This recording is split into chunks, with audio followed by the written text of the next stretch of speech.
Hello,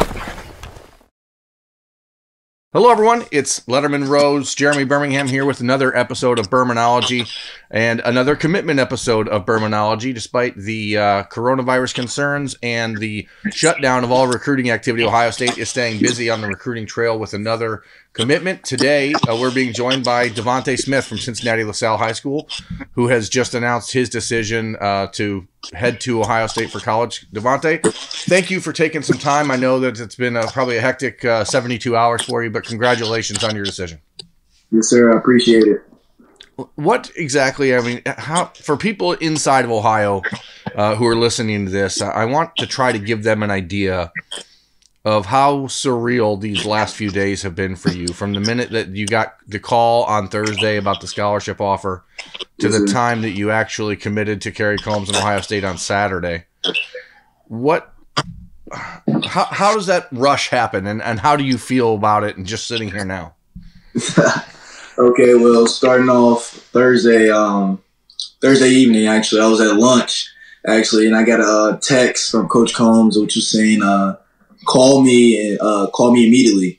And, you know, I didn't know what to think of it. I think we were just going to have another conversation probably with Coach Day and everything. But, you know, so I got on the phone and everything, and he immediately just spoke and just said, you have been offered a scholarship from the Ohio State University and everything. And, you know, that moment, like, I just cried, like, right in front of my boys. I was at lunch eating, just relaxing with my friends and everything. And, you know, I just burst out crying when I heard that. And, you know, because it's just a blessing, you know. So I just give all glory to God and, you know, everything. So it was just a great feeling. So how hard was it to have that conversation and not just say, okay, I'm in, like, immediately? Because you knew, and we've talked in the last few months, and we've spotlighted you on Lettermen Row a few times, but you kind of knew that when this offer came, it wasn't going to take long for you to make the decision.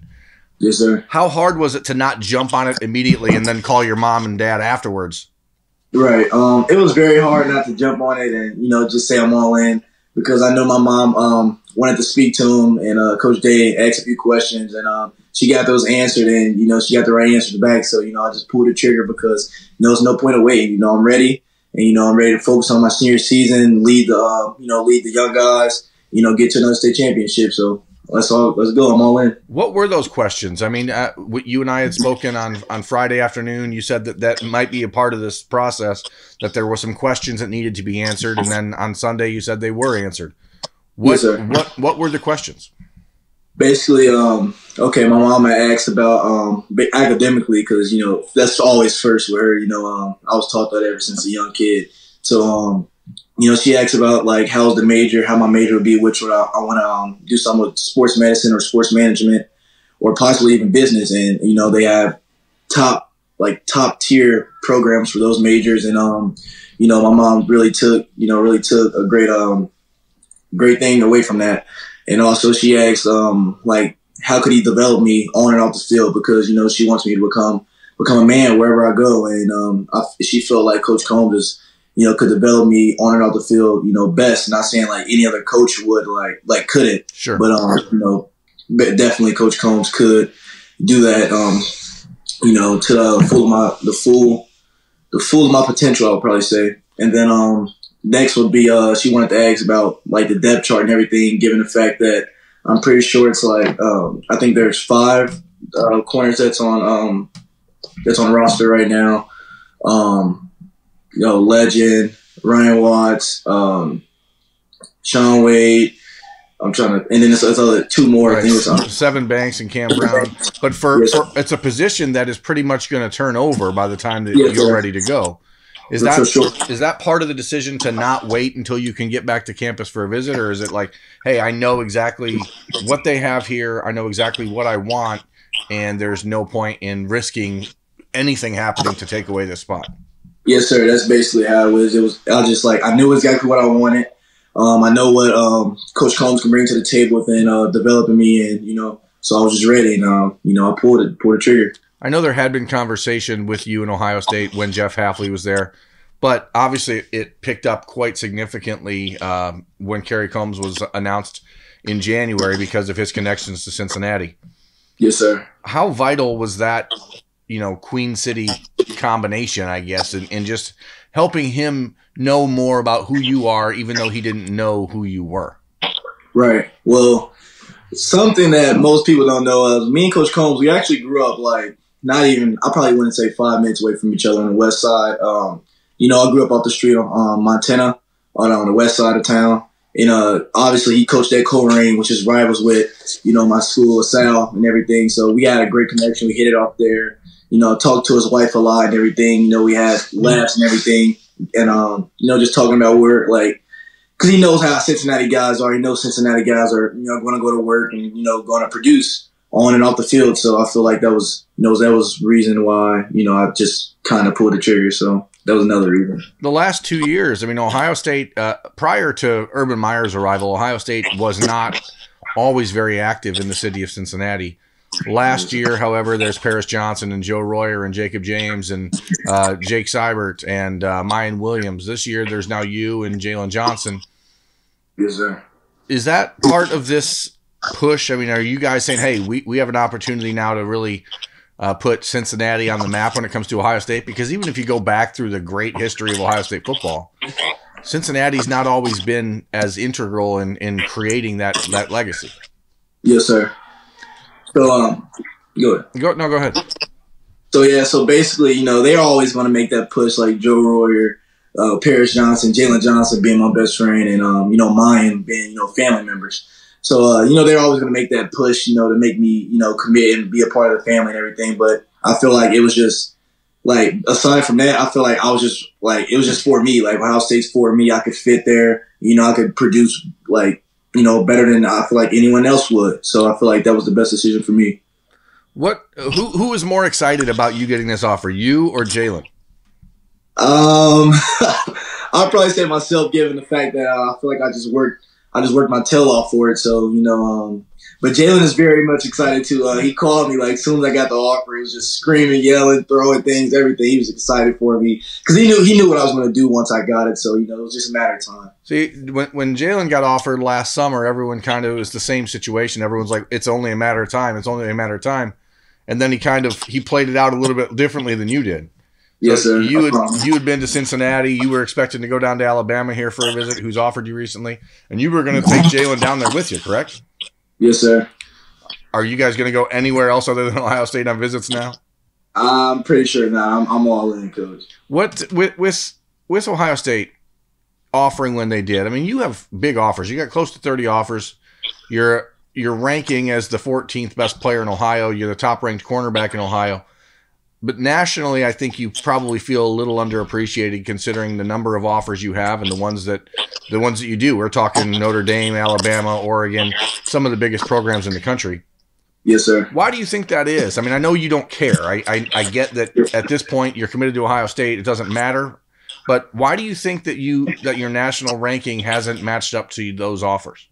Given the fact that I feel like last year people camped a lot, like did a lot of camps, like the Under Armour camp, the Rivals, and all that. I didn't get to go to any of those.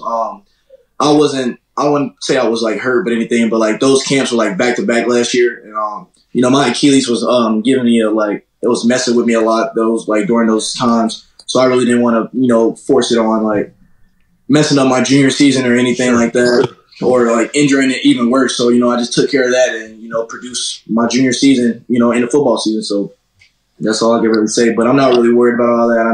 I know my worth. I know what I can do, and I feel like I'm going to be like a steal, like most definitely a steal for Ohio State. And I think sometimes people see those rankings, but even college coaches who read the websites and look at national rankings, they see on there that it says you're 5'11" and 170 pounds or something, but you're closer to 6'1" and probably closer to 185, 190 pounds. Yes, so it's sir. like, do they get to know the real story, or are they just forced to watch it on tape and then make the decision based on that? Yeah, so I feel like most coaches are, like they look at the like a height and weight thing and just kind of like, just trying to like, I don't even know, like just try to not like try to like ask me about it or anything like that. But once I know like a lot of like during the recruiting process, like when they were coming in my school and everything, they was like very shocked because they really seen how how big I am, how how much I weigh and everything, how tall, because I'm a legit 6 foot now, about went at 185 pounds now. So I feel like, you know, that was a really good thing for me. And, you know, I feel like Coach Combs, he really wasn't worried about all that, because once he seen me, like, because the day he got the job, it was like, I think it was like the day after he touched down in Columbus, he came down and talked to me and Jalen and everything. And he was just surprised, like how big I was, like, given the fact that they had me listed as 5'11", 170, and I really wasn't that. Now with Jalen committed, with you committed, on Sunday, Ja'Kalen Johnson committed from St. Louis. So now you have 3 members of this secondary in the class of 2021. Do you guys have an idea of where you want to go and who? I mean, what type of recruiter do you turn into now? Is this you going out and getting other guys, or are you going to take a step back and say, hey, hands off, or what do you want to do? Most definitely. Coach Combs, he talked to me and told me that he after I commit, you know, once I get it out there and everything, it's out there. He wants me to. He's going to tell me a few guys he wants me to push for, whether that's, you know, not just for the defensive back position, you know, just right. Like on a defense period, I'm pretty sure, or offense. So I'm pretty sure he's going to have a few good guys for me to go after. What number do you want to wear in college? For sure, I would want to wear 5, but, you know, it's the reason why I'm going to wear 10. You're going to go with 10? Yes, sir. Got it. 5 will be open because Baron Browning will be gone by the time you step on campus. Yes, sir. Just throwing that out there if you ever change your mind. Skyline or the other one down there, Gold Star? First, let me say this. There's no difference between them. I see no difference. So they're both terrible. Yeah. I see no difference in it, but I'll probably go Skyline most definitely. When you've been on campus at Ohio State, what has been the 1 or 2 things where you're like, wow, I can't believe that that's a college and I'm going to be going to it? Number 1, I'll probably just say family environment. They love you like no other there, and you know, it's a real family bond zone. So that's what I'll probably say that stands out the most. Do you have any memories growing up as a Buckeyes fan, like growing up, like any moment where you're like, wow, that was the day when I was like, that's where I have to go, or like when growing up watching any specific game or moment or player? Yes, sir. I probably, and you know, to be real, I really didn't grow up Ohio State fan, you know, but being from the, you know, Cincinnati and the state of Ohio, you know, I'm pretty sure there isn't a kid that didn't dream about playing for Ohio State, you know, most definitely like I did. And who I'd probably say I looked up to was probably Denzel Ward, just being our body types I feel like are the same, you know. I'm probably like a little bit more heavier than he came in, and like probably an inch taller, but I'm pretty sure our body types and like speed and everything like that is the same. So I probably looked up to him the most. Was it Oregon or Alabama that you were like growing up wanting to really? Which was the real dream school? The real dream. Well, both of them were my dream school, but I'd probably say I started off with Oregon like since a youngin'. I'd probably say just because of the uniforms. Yeah, no. It's just because, like, yeah, people always say uniforms don't matter, but they do. Like that forms your impression. They really do matter, but it was just more than that. It just felt like a place where like that fit me, because, you know, being, you know, like younger, I was always a speedy kid. I just always had amazing, like, blazing speed, and D'Anthony Thomas or Michael James and all of them. So I just feel like I would have fit that program, but, you know. Do you remember? Did you watch what Luke Fickell's defenses did to those guys in 2010? Oh yeah. and is that the moment you decided you wanted to play defense? I cried that game too. I cried that game. Is that the moment you decided you wanted to play defense? Yeah, I'll probably say. Matter of fact, that was the year. I'm not even gonna lie to you. That was the year. And actually that year, me and Jalen, you know, we grew up together. You know, it's family and everything. So he was actually over our house. We watched that whole game together. He was getting my tail because, you know, he always grew up Ohio State fan, and, you know, he was getting my tail about that. So it's all good though. Well, look, man, congratulations on the decision. Maybe Ryan Day and those guys will teach you reasons to be a Buckeyes fan in the future and not a Ducks fan. Who knows? Congratulations. Go out, celebrate, enjoy. Well, don't go out. Don't go out. Yeah. Stay in, celebrate. You know, enjoy the opportunity to share this with your family. Thanks so much for joining us. That, friends, is Devonta Smith. I'm Jeremy Birmingham. This has been Birminology on Lettermen Row. Thanks for watching, and we'll catch you next time.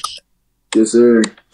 Thanks for watching. Subscribe below to get the latest videos from Lettermen Row. We got Letterman Live, we've got the practice report, we got rapid reaction. Hey, and you know we got Buck IQ with Zach Bourne. For sure. We got recruiting breakdowns with Berm. We got whatever you need. Ohio State football and Ohio State athletics, we've got you covered here at Lettermen Row.